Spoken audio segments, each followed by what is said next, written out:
Good afternoon, and welcome to the Polk County School Board's work session. We will now call the work session for March 24th, 2026 to order. Thank you to our staff who are available and accessible to help and address any questions.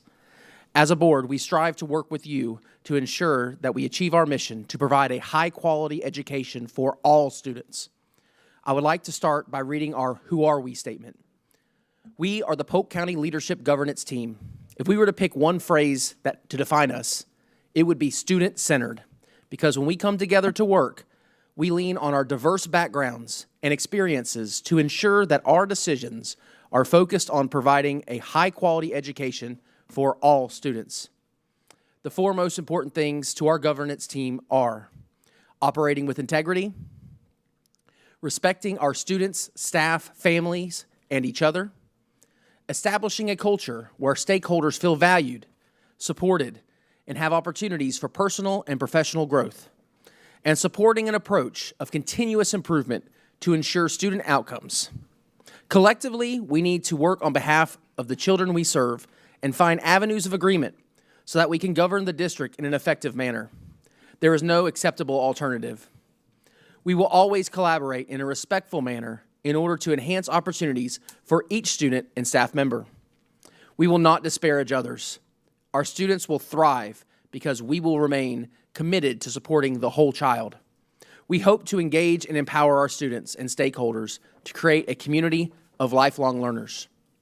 At this time, I would like to turn it over to Superintendent Hyde to lead us in our work session today. Good afternoon, Mr. Chair, members of the board, and members of the community staff. I apologize for my muffled voice, but I've started a cold, and I don't want to get everybody else sick, so we will try and make it through workshop and the board meeting. The first item before us today is the charter school annual enrollment capacity update.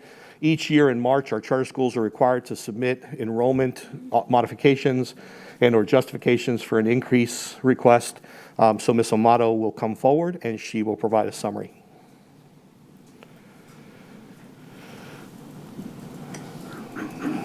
Good afternoon. All right, so before you is the attachment with all of the schools' requests, whether it be for an increase or a decrease, and there's justification outlined if there is an increase. Currently, all of the annual enrollment capacities are in alignment with either their current application or approved contract, a building expansion, they have high-performing status, or it is supported by growth in the current community in which the school resides.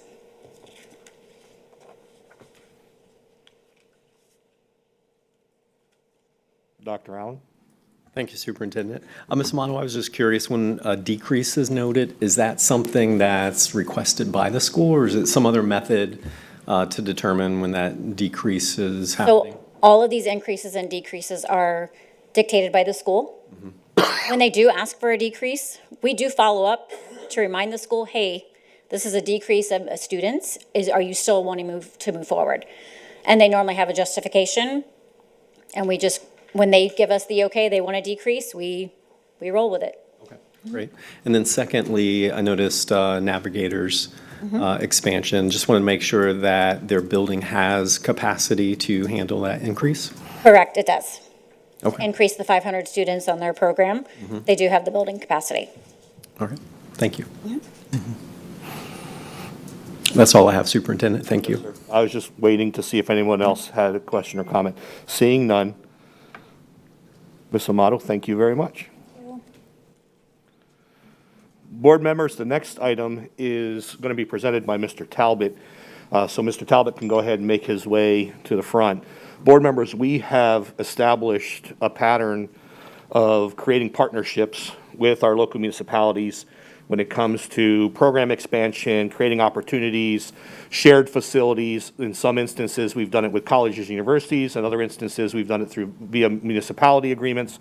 So Mr. Talbot is here today to present a proposal that we would collaborate with both the City of Lakeland and with Florida Southern on a track facility. So Mr. Talbot. Thank you. Appreciate the honor to speak here today. Is the PowerPoint coming up? Yes, sir. All right. There you go. All right, so we have a unique opportunity to forge a great relationship, not only with Florida Southern College. With me from Florida Southern College is the athletic director, Drew Howard, and then also representing Polk County is Mark Zimmerman. He's the Senior Economic Development Manager for Visit Central Florida Sports, so it's going to be a partnership with them as well as the City of Lakeland. City of Lakeland's also part. So we're calling it the South Lakeland Sports Cluster Facility. If you've been out to Holloway Park where we host, Holloway Park currently is probably the second best cross-country facility in the state of Florida, and then the city of Lakeland is going to do about a $3 million renovation to probably turn it into one of the premier cross-country courses. So we want to add that. Currently at that facility, Florida Southern has a lacrosse practice field that we already have access to if we need it.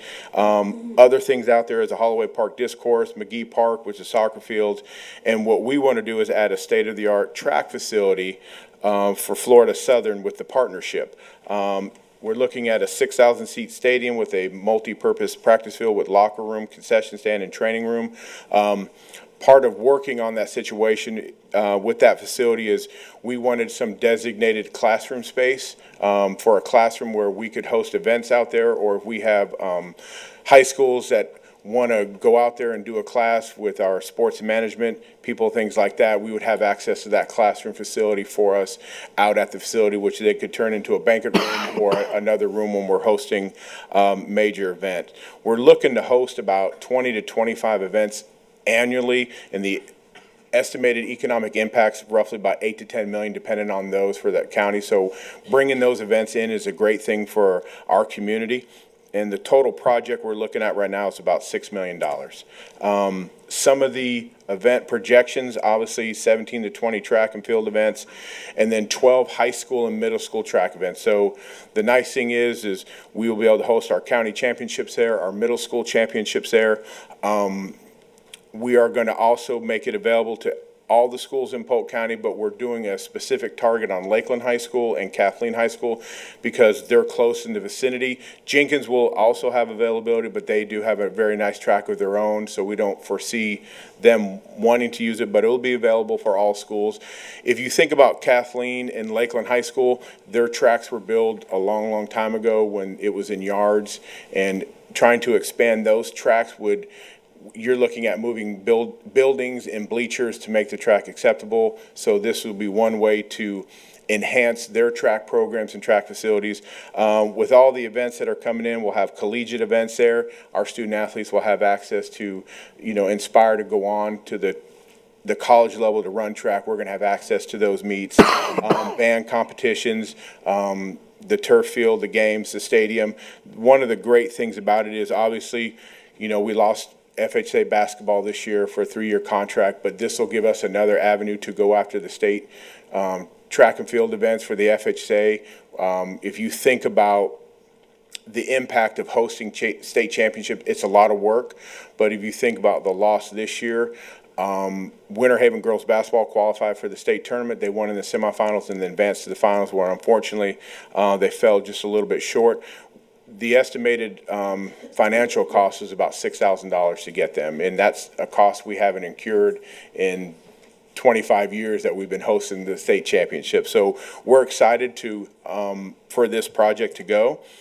This is just another layout. If you've been down on Lakeland Highlands Road near Lowe's and the Sam's Club, it's right down off that road, and it'll be a state-of-the-art facility located right off there in conjunction with Holloway Park. We're also looking at a design where when we host major cross-country events, we can modify the track to where they finish inside the stadium.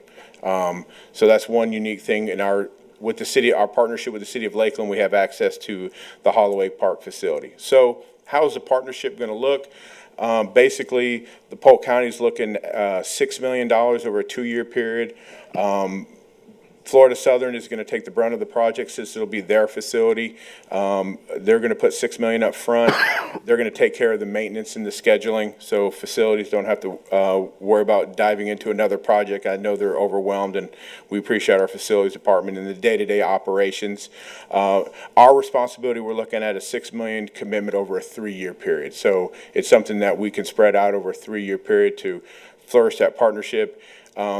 And I'll be honest with you, the 23-year agreement was just a number we put out. That's a safe number that none of us will be here. So,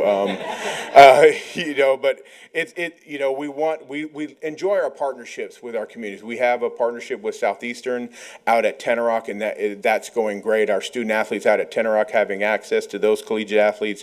And if you think about all the other partnerships that we have, we think this is, it wasn't an opportunity we wanted to slip by and bring to the school board. So we think it's a unique opportunity. So, Well, and the reality of it is to replicate this on our own with the lack of space, we'd have to procure land, which would be far more expensive, and then we'd have to construct a facility and then maintain it. So these types of shared municipal partnerships, especially with our colleges and universities, goes one step further to provide our kids with an excellent opportunity and the district a very good ROI. Additionally, as Mr. Talbot touched on initially in his comments, he spoke about the fact that there would be a classroom facility there for our use. So think about that during events, and we've talked about this with the Homeland property. So as the county moves forward with the equestrian center, we anticipate having classroom space there as our students move into the potential, as we look as a district, to launch an events academy for our students. So they learn how to coordinate all the logistics, scheduling, and support large-scale activities and events, which there are quite a few in Polk County. It also creates space for ROTC, because for a lot of these events, our students can pick up some of those volunteer hours, and our ROTCs can get additional experience with traffic control and other things while they're on that site. So it makes a great deal of sense for us. It's ideally located because it's not far from the highway. And it creates, again, as Mr. Talbot pointed out, for several of our schools, it does create a much better facility for their use. And our ability to replicate that at 6 or 7 high schools is far more expensive than what this project proposal would incur. So, Mr. Sharpless. Thank you. Mr. Talbot, thank you for bringing this up. sure. Mr. Zimmerman, forget your name from Florida Southern? And Mr. Howard, thank you all for being here. I just have a couple questions. My first one is, I've dealt with this between cities and high schools and different things. There's issues with scheduling, and I notice that scheduling is has Florida Southern logo there. So I'm assuming Florida Southern responsibility on the scheduling end. So how do we get like priority usage, that kind of thing? We're going to have priority usage. The nice thing is Drew and I have known each other for a long time, and we currently, they use Bryant Stadium on the days that it's a lot of rain and stuff like that. So they're going to handle the scheduling. And if you think about our track meets versus their track meets, there's very little crossover. And a lot of the collegiate events will be held during the week, and we'll have access on the weekend. So we don't anticipate any scheduling issues and like that. I think it's just one of those deals where, it's a great relationship. The scheduling is going to be, and obviously we've already discussed, give us the events that you got to have there, right? And so we're going to have just as much access as they are, and it's going to be a shared facility we don't anticipate any issues, and we want to make sure when we sign and legal goes over that, it's important for, our relationship to, too many times the handshake agreements can cause issues when one part of the partnership leaves, so we want to make sure that everything's in writing, so when, we have that down, it'll be in writing. So, because this facility, we want to be a very shining light for Polk County, but we want to make sure that the intentions of the facility carries on long after we're gone. Excellent. I only have one more question. We talk about facility life cycle, right? We talk about having to make major upkeep and upgrades. I know we have a 23-year agreement. Is there any major capital that needs to be put into this after initial built within that first 23 years? And if there is, who's on the hook for that? So if you're looking at basically, Florida's weather is very tough on tracks. You're looking at probably a restriping, Drew, every 5 years, maybe potentially. But currently we're negotiating the contract. But I believe the original in the contract would be that Florida Southern will handle the maintenance of it. Thank you. That's all I have. Yes, sir. Ms. Fields. Yes, thank you. When I was reviewing this last night, I got excited about the possibility and how it's going to definitely allow Kathleen and other schools opportunity to expand and to offer kids some things right now that they might not be able to receive. I think one of the questions that I had you answered was something in writing, making sure that well beyond when we're here, that the partnership will continue without any flaws. Yes, ma'am. I mean, it was important for, a school like Kathleen that, like you said, they have the bleachers there, but then they also have the facility right behind the bleachers. So the financial cost to redo Kathleen would be astronomical, because like, if you move the bleachers back, then you got to move the building back, and if you move the building back, then you got to build a brand new baseball field. So it was like a domino effect. So this will be, a very special time for Kathleen High School to have, shared use for this. And obviously Kathleen is one of the priority schools, as well as Lakeland, because of the proximity of the event, as well as Jenkins. But we're going to put things in writing, and we're excited as well. And and like, our relationship with Florida Southern has been, nothing's ever truly been in writing, but Drew's been at Florida Southern a while, and I've been in the district, and we're always working together, and the thing I love about Florida Southern and ourselves is we do what's best for students, and whether it's the collegiate level or the high school level or middle school. So it's great. Well, thank you for bringing it before Thank you. us, and I wholeheartedly support it. Appreciate that. Thank you. Thank you, Superintendent. I'm just going to, recognize you here. You're here with us, and, you had that nice national recognition in December. No, I appreciate your work on that and having, a nationwide impact on athletics. So I thank you for that, and I, the accolades are great, and I do appreciate it. But anytime that, it's unfortunate that I get to stand alone when I accept an award, but anytime I do, I make sure that it's on behalf of the county, and I appreciate everyone involved in athletics, because yes, I get to stand up front and get the shiny plates and do those different things, but I represent our county, which is first and foremost, and then I couldn't do it without the school-based athletic directors. I mean, they are such a unique part of what we do, and you think about hosting all those events, and they're there just as much as I do. So anytime I accept an award, it's on behalf of the school district and all the schools, and I am fortunate enough to have people at the schools that are just outstanding people that care about kids, and then be able to represent our county and you guys to accept those awards is truly an honor. So thank you. yeah, appreciate you. Most of my questions were answered. The first one was like the 23-year agreement. I'm like, where'd that number come from? But if you tell me how old you'll be in 23, I'll tell you how old I'm going to be in 23 years. No, I'm just kidding. You don't have to do that. I'll be 29 again. So I don't know about you. Indeed. Yeah, I like the multi-purpose use of the classroom space, as Superintendent mentioned. You've mentioned the tourism impact. That's something that's important to me and all of us as well.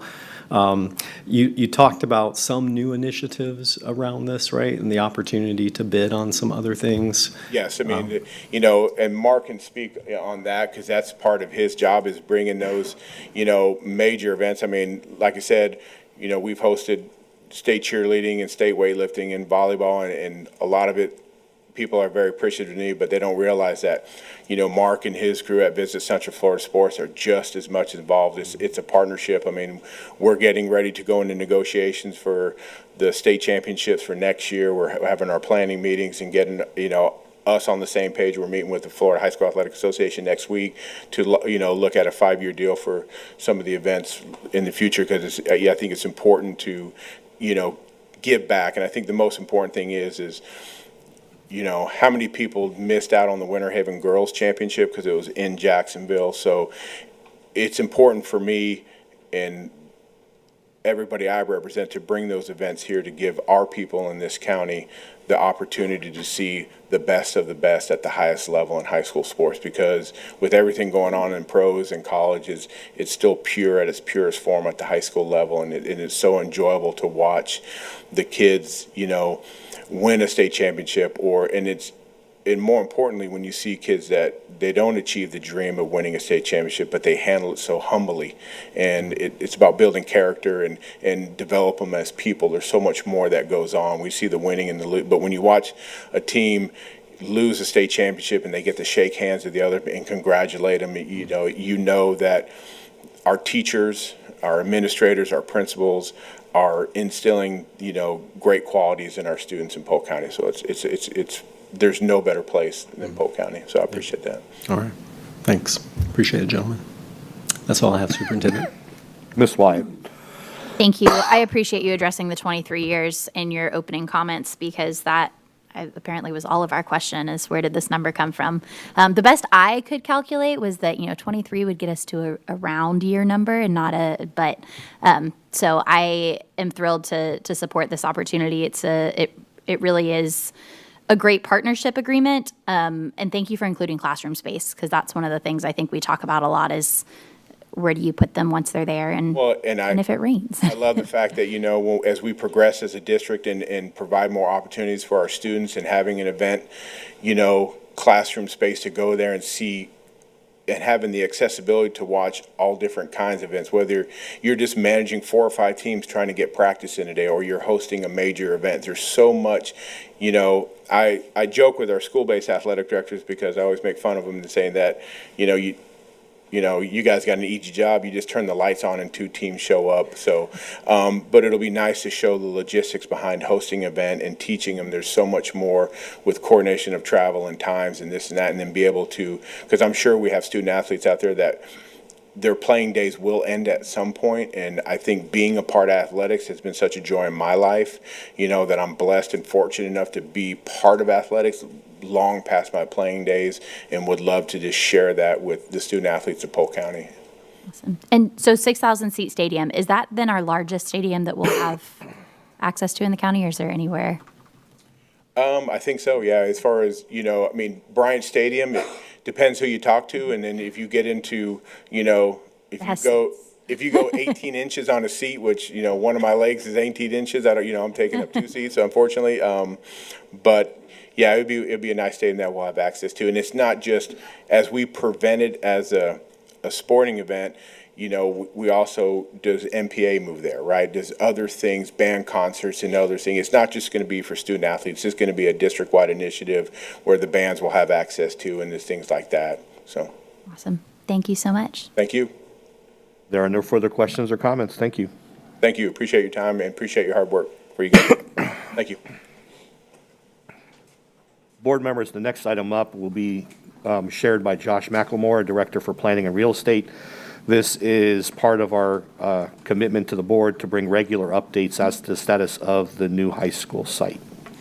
Good afternoon, Mr. Chairman, members of the board, Superintendent Hyde. Again, as the superintendent has alluded to in our series of monthly updates to the board regarding the district's efforts on constructing our new high school, over the last 30 days, we have seen some key accomplishments, and those have just been captured on our slide. But the big one is last Thursday, we officially closed on the property. So the district now owns the acreage that our high school is going to be constructed on in Point Siena. So that is a key milestone. There were some hurdles to get through there, working with title companies and legal descriptions, making sure everything was exactly perfect. But we're happy to report that that has been executed. But in looking forward into the future, some key future milestones, and I don't want to gloss over another point, is that in working collaboratively across the district, and in no small part of Mr. Green, we have arrived at an initial draft comprehensive agreement, which was transmitted to Fortress Secure last Friday, I think, or the 13th at like 4 o'clock or so, give or take a couple minutes. And that has been a monumental undertaking. But again, that initial draft has been transmitted to Fortress to at least allow them an opportunity to review some of the additional language that we have proposed, and that's going to be an ongoing back and forth until we arrive at a point of where, okay, we feel we are in agreement, and now it's time to bring it back before you through various work sessions for your consideration. And some upcoming key events and milestones, again, just the comprehensive agreement workshops, and again, eventually the actual adoption. The project still is underway under permitting review with the county already. So in terms of their floodplain review, their driveway access, utility extensions, so all that is still already underway and under review by the county. Pending your questions. Mr. Sharpless. Yeah, I've got three different questions for you today. You mentioned the property closed last Thursday, the 19th. Were there any final adjustments to the $10 million purchase price for the 62.5 acres? And was the 9.7 acre donation successfully recorded? Correct. So everything, so the 72.2 acres is ours? Correct, yes, sir. Okay, all right, that's good. Second thing, the Loma, I'm going to ask about Right. that. So I'm wondering, has FEMA officially reclassified the site's flood zone status with the Not- Loma? And, okay, that's, Not yet. That process is not a quick 30-day turnaround process. Okay. And that is completely at their pace at the federal level. okay. All right, so the last question I have is the project still targeting an August 2028 opening? And when will the exact ground setting be set, or groundbreaking be set for that project? No key groundbreaking times have been actually pinpointed in terms of allocating like schedules and everything. Okay. But we are projecting, provided everything runs smoothly and the district adopts a comprehensive agreement, that groundbreaking would transpire or start sometime early summer. It would have to in order to make those timelines. And that initial ground activity, meaning your equipment on site, start ground clearing and literally you'll see activity on the ground. That'll get us to an August 2028 opening? Do my math right? I'm Correct. just making sure we're Yes. still on track. Okay. Correct. Thank you, sir. There are no further questions or comments. Thank you.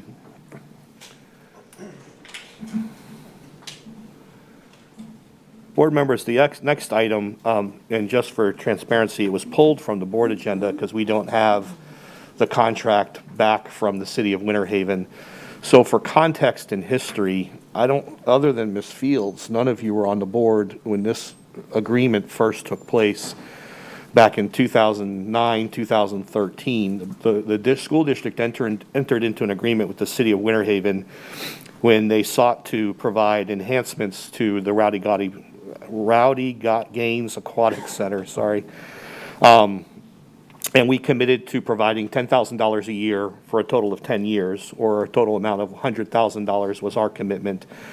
That, of course, waived any fees for utilization, those types of things, when our students, all our schools use that site, a majority of our schools use that site, or when we're hosting regional type events and other activities.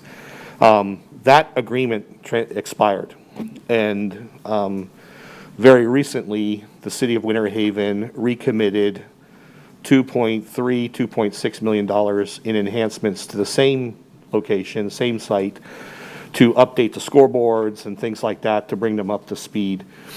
As we were working to finalize the shared usage agreement for the athletic field at Winter Haven High School, the city of Winter Haven proposed an offset.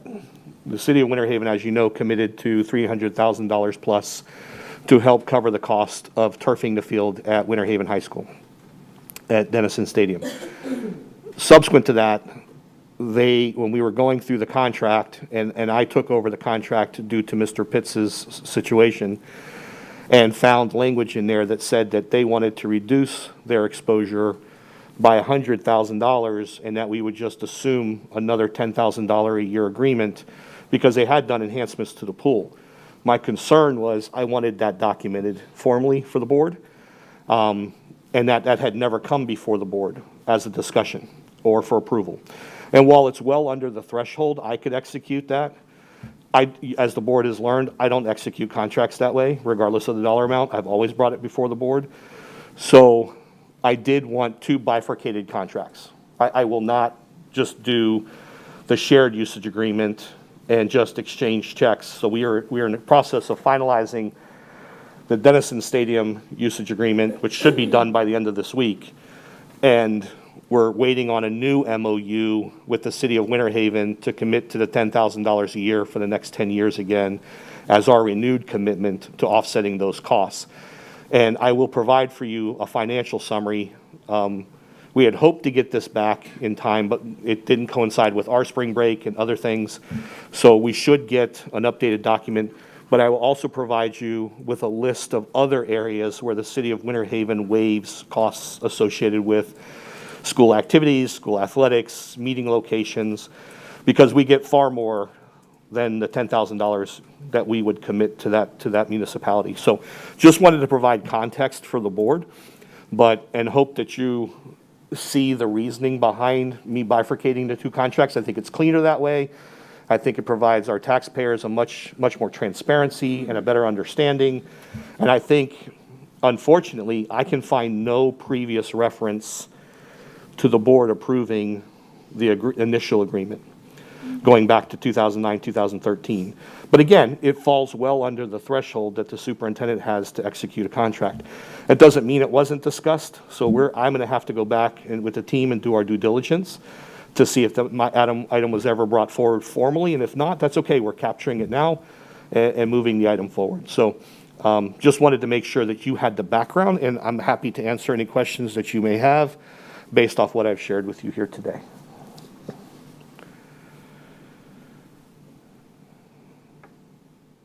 Seeing none. Mr. Chair, you set a record. Superintendent's report is concluded for the workshop. There are 2 items remaining, donation report and grants management report. As you know, those are informational items only unless the board has questions, specific questions related to those. So I will turn the meeting over to you, sir. Thank you, Superintendent. Board members, if we could at this time, I would like for us to go over our agenda for tonight's meeting. So I'll give you a second to get into tonight's meeting on our board docs. Oh, okay. On the. Okay. No. All right. So I'm recognized board member Wallace for a question on the grants informational item. Ms. Wallace. Hi, Superintendent. I hope you feel better, by the way. Thank you. Thank you for keeping the trains running on time. What are the, what would you say are the key highlights or takeaways that are important to deduce from the grants report? I'm not following. Oh, like, in looking at all the status of the grants report, the document, the spreadsheet document that's 6 pages long, and it shows all the grants that we have going. Correct. It has some that we may or may not have secured the funding yet because there's a holding pattern with the federal government, right? So is there anything to know about any of those? Are we still waiting to hear back? Like, is there just any recent information we need to be knowledgeable of, or do y'all feel comfortable with the way things are? I think the team and I feel comfortable. The only grants that we were initially concerned with were our ESOL, ELL grants, migrant family grants, and professional learning. Title II dollars are considerable, and quite frankly, given all of the constraints that the state has for reading endorsements, special education endorsements, gifted endorsements, much of which school districts can provide after you submit a plan. Florida Department of Education approves your plan to provide those credits and that training on site. That's our biggest concern. Those federal dollars were our largest concern. We have been told that they are being renewed at this time, so it's just a matter of protocol. And there's an assurance letter that we're hearing that we'll have to sign to make sure that there's nothing within our program training modules that would fly in the face of federal expectations or state expectations. The intent behind the report is to provide the board a comprehensive list of all the ways that we receive additional revenue outside of statewide funding, obviously. Many of these we apply for. Well, all of them you apply for. Some of them are simply granted, so long as you have an approvable submission and your grant activities align to the federal guidelines. But many others, we have to actually aggressively go out for. And then we show the initial grant award, and then we try to show how the spend down is occurring and provide a status report. So this program, or this Excel spreadsheet will update frequently, and it's just intended to provide an overview for the board. It also lists the schools impacted, and for the most part, it'll provide you with a summary, a very generic, general summary of the activities. For Ms. Wallace and other board members are aware of this, when I first arrived, Board Member Wilson had made a public request of my office that there were a lot of grants that were renewals. And the board, the process was, it was typically placed into the agenda outside of an action item. And Mr. Wilson wanted us to be more intentional and transparent with our stakeholders, and the board supported this as a whole. So at this time, any grant, even though it may not necessarily meet that financial threshold where the board has requested a formal presentation, we provide a formal presentation and a summary. So each month you see opportunities for us to bring in grant renewals. Unfortunately, they're not all consistently timed. They do come in sporadically, so hopefully I've addressed some of your question. At this time, Mr. Baldwin and his team, who do an exceptional job with grants management under Ms. Jenkins and others, has not indicated any concerns for us. Any grants that are expiring, we will either come back to the board with a plan to renew those grant requirements under current district funding and show where we are able to save money in order to expend those dollars, or we will sunset those activities, and we will provide the board with a summary of what happens next if that grant expires and sunsets. All right, thank you. You're welcome. Ms. Wyatt. Just looking at the document, is it possible to get a column added if the termination date is not what it was planned to be? Yes. Because I don't know if I'm just looking at the bottom, we have the MSAP grant that was 2020 to 2025. I'm not sure if we just haven't added the one that is getting ready to terminate, or if this is an old one, and if so, has it been extended? Why is it still on there? So Yeah, we will definitely do that. That would be We can great. add that. Yes, ma'am. Thank you. You're welcome. Board Member Wallace, do you have any other questions? No, thank you. Okay, excellent. Any board members have any questions about this item? If not, we will we will transition now. Please transition to the board meeting agenda. So I'll give you a second to get out of the work session and get into the board meeting.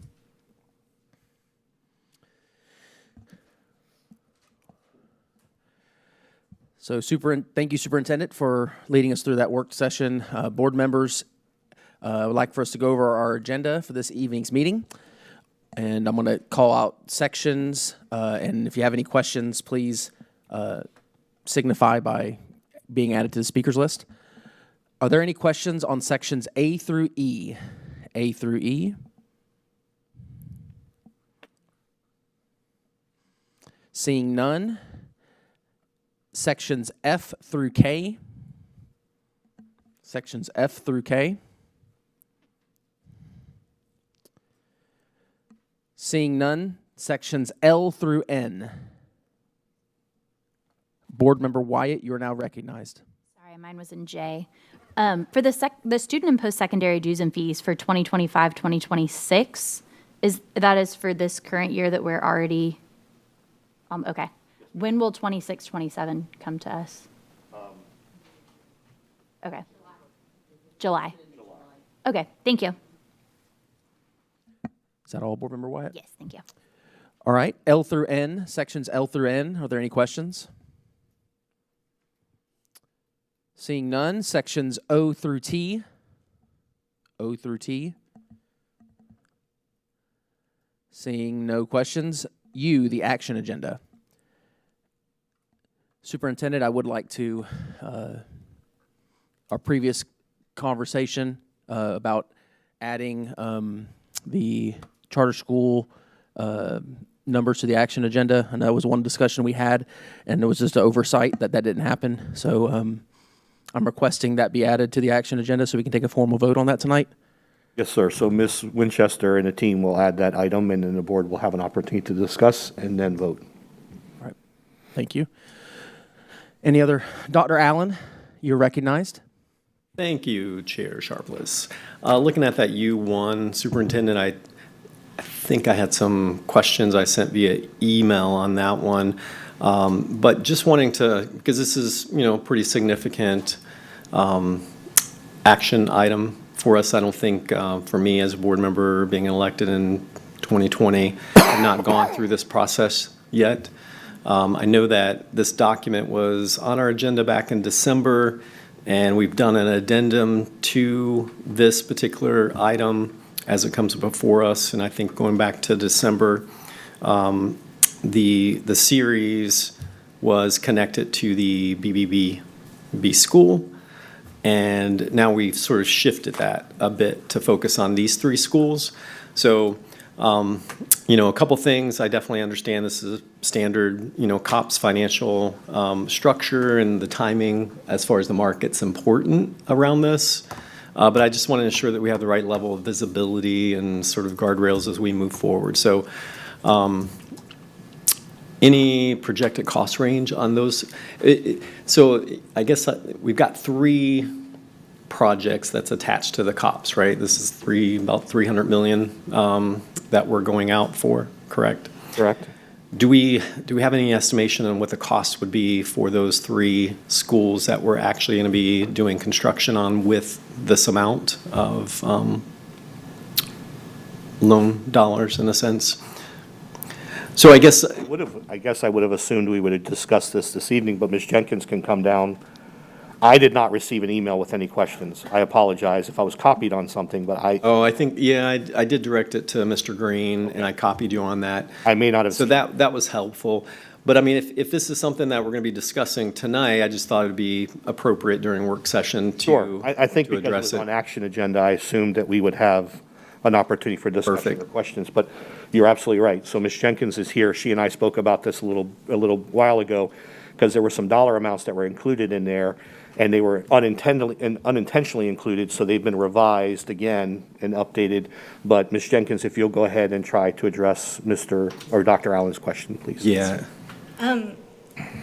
So you are correct, we did bring this item back, and these documents, as stated in the agenda, are to be approved as to form. So after speaking with the superintendent, I talked to Bond and Disclosure Council, and we removed the dollar amounts. But I attached a spreadsheet of our tentative projects. Ms. Diana attached it. So we're looking currently at Alta Vista, Lake Alfred, Juanita, McLaughlin Middle School Auditorium, Floral Avenue, and then deferred maintenance, because we can bond for a portion of that deferred maintenance, but it has to be a small amount, and it can only go for specific things. In that attachment, we've included for those renovations what our increase in student stations would be.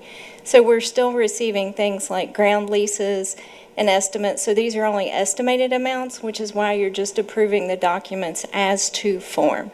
So once we have everything finalized, due to the timing process, and like you said, the bond markets, it may be an email from the superintendent that says, these are the finalized forms, and we'll go from that point. But does that help? Do you have additional questions? It does, because I think when my questions were coming forward as I was doing my research on the agenda, that potential projects file that's now there is there. So definitely, and then no monetary value per project wasn't there when I looked at the initial resolution. So that brought some clarity. I guess, then moving forward, so is there like a prioritized list of projects? So like, let's just say the costs come in, way higher than expected. So, right, because here we've got, multiple projects that we're going to be targeting in regards to this initiative. So is there a prioritized list? We do. We have a project priority list. We also have our capital plan. And the reason that we've restructured our potential funding, it's $300 million for these amounts, is if we leverage our impact fees for building the high school, BBB, then we are able to move forward with our priority projects using borrowing funds and other funding that we have, because you can't, you're unable to pay for deferred maintenance and things like that with impact fees. So we've done an analysis on how best to use our funds to make them go further. Okay. And there is time, Dr. Allen, and for board members, a reminder, on the current agenda, we've actually extended the time because unfortunately, as you know, we weren't able to secure 3 or more developers to attend the upcoming retreat. So that 45 minutes has now been reallocated to other topics within the agenda, this being one. In particular, bringing recommendations and getting feedback from the board on how to prioritize the deferred maintenance requests. So there will be further discussion about rank prioritizing. But I think to your question a moment ago, Dr. Allen, Alta Vista has a replacement site. We had hoped to rebuild Alta Vista and use it as a swing site as we rebuilt others, similar to what we did with Scenic Terrace. But I would argue that if the board had concerns about the financial expenditures, something like rebuilding Alta Vista, we would go ahead and demolish the building. But, you know, as far as moving forward with reconstructing that facility, that may become a low priority item compared to others. I would just strongly encourage, and we'll talk about this as I said during the retreat, and want to hear the board's feedback.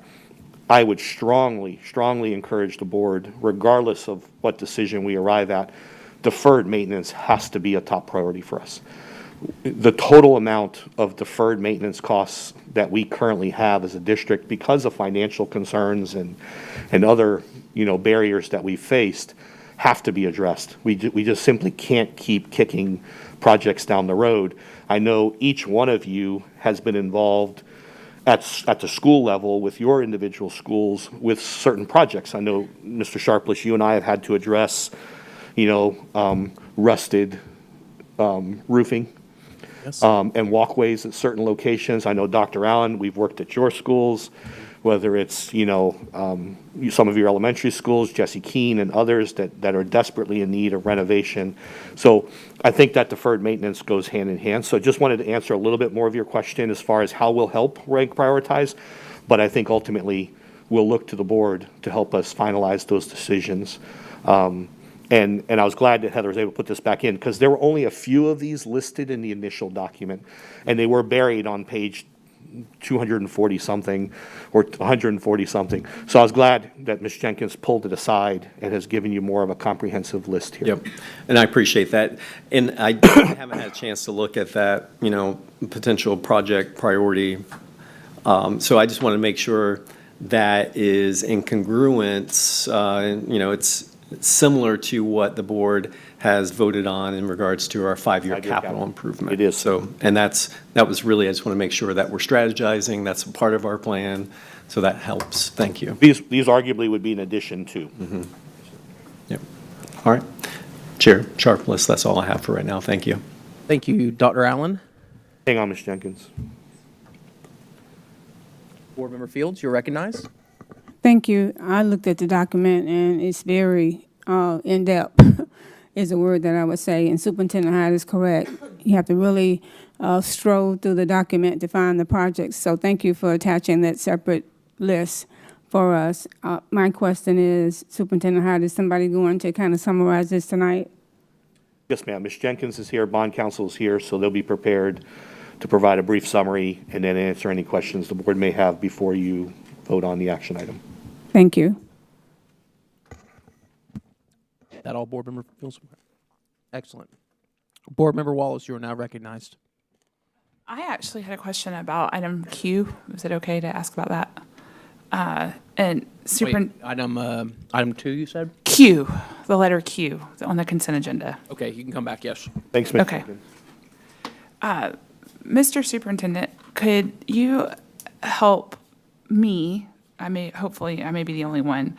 I wanted to make sure that I was crystal clear on what we're approving with the, I'm starting to get more familiar with the contractors we use to administer our health plan and ancillary benefits.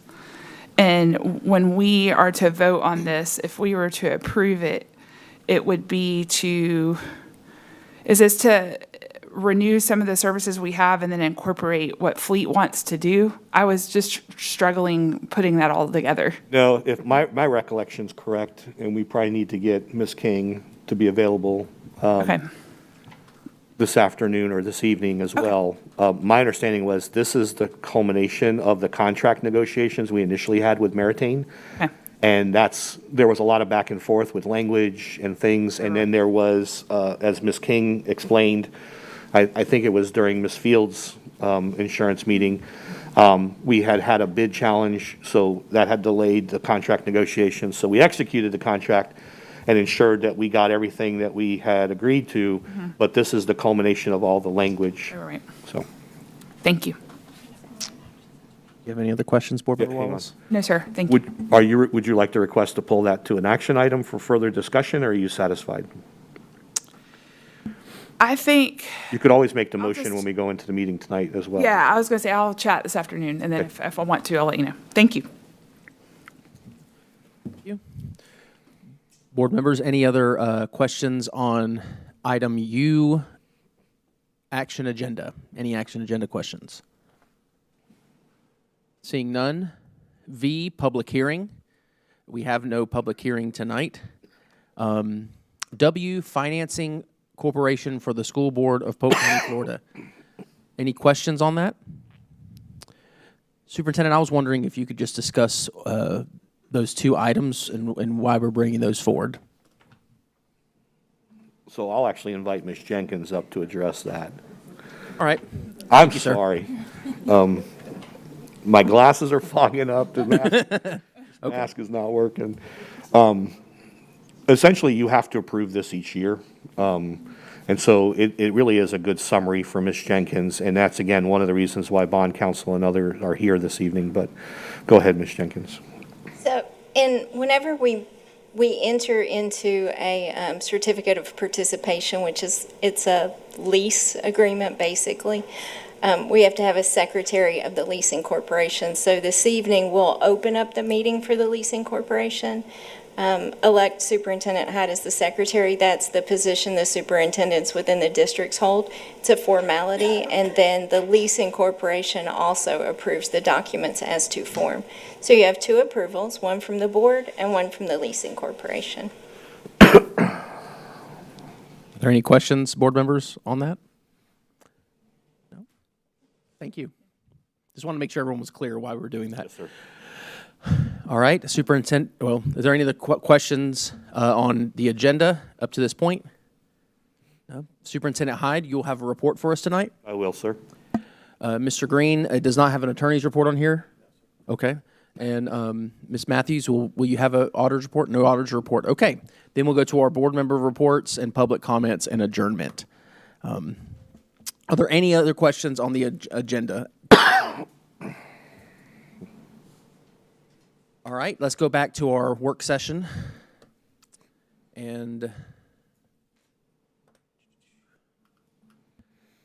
next up, we have board member comments. Are there any board member comments from any of your committees, liaison positions, anything?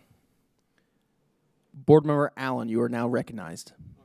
Yeah, I'll just briefly, I want to say thanks to the board for the opportunity to travel to COSBA, which is the Coalition of State School Board Associations. It was their national conference in Louisville, and it was really time well spent learning alongside educational leaders nationwide. Even our executive director of FSBA led a great session, just really noting the state of school board associations across the nation, and really, really good data to understand, how other states function as far as their school boards. So it was pretty impressive. And I'll just say, navigating the weather on the way back, that was just, and with two colleagues on the board here, may have been the most memorable breakout session of all, for sure. And then I just want to say thanks to the half-cent sales tax oversight committee. We recently met, and we were discussing, and me just as the observer, as representing you, discussing the generator purchase process and what we're moving towards. And that was that appropriation, if you remember, 2 sessions ago, I believe, that came our way as well. So a great partnership with Polk County, BOCC in regards to one of the generator purchases and so forth. So really great discussion. I heard from several board members in a sense that was probably their best meeting that they've had in a long time. So that's my update. Thank you, Chair. Thank you, Board Member Allen. Are there any other reports from any of your committees? All right, Board Member Wallace, you are now recognized.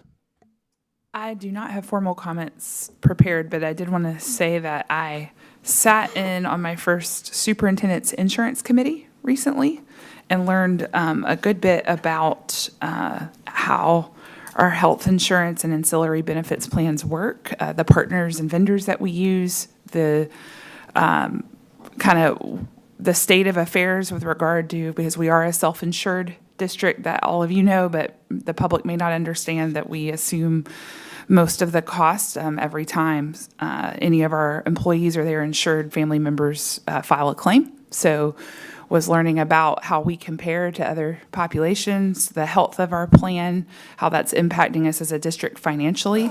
And I wanted to compliment the superintendent and our team for choosing to join the acronym is FLEET, Florida. I'm learning. I never get it right, and I'm on their board. It's the Educational, I think, Health Trust. Fleet. It looks like FLET, but it's pronounced Fleet.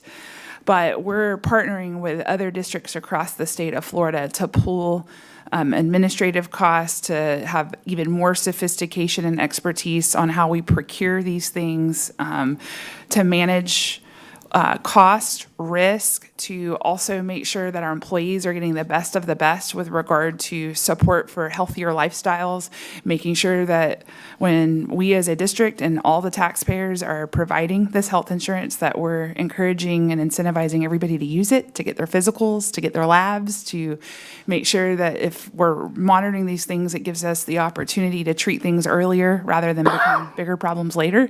And that leads to healthier employees, more present employees, stronger families, all those things, right? So I just, again, I'm very supportive of the fact that we're moving in that direction to partner with other districts in the state to make sure we're cutting edge and really turning everything into the 21st century operationally. So thank you, and I'll look forward to reporting back as I learn more. Thank you, Board Member Wallace. There are no other reports. I do want to say that I want to remind all board members we do have a discipline case at 4 o'clock. And with that, with no further business to come before this board, this meeting is adjourned.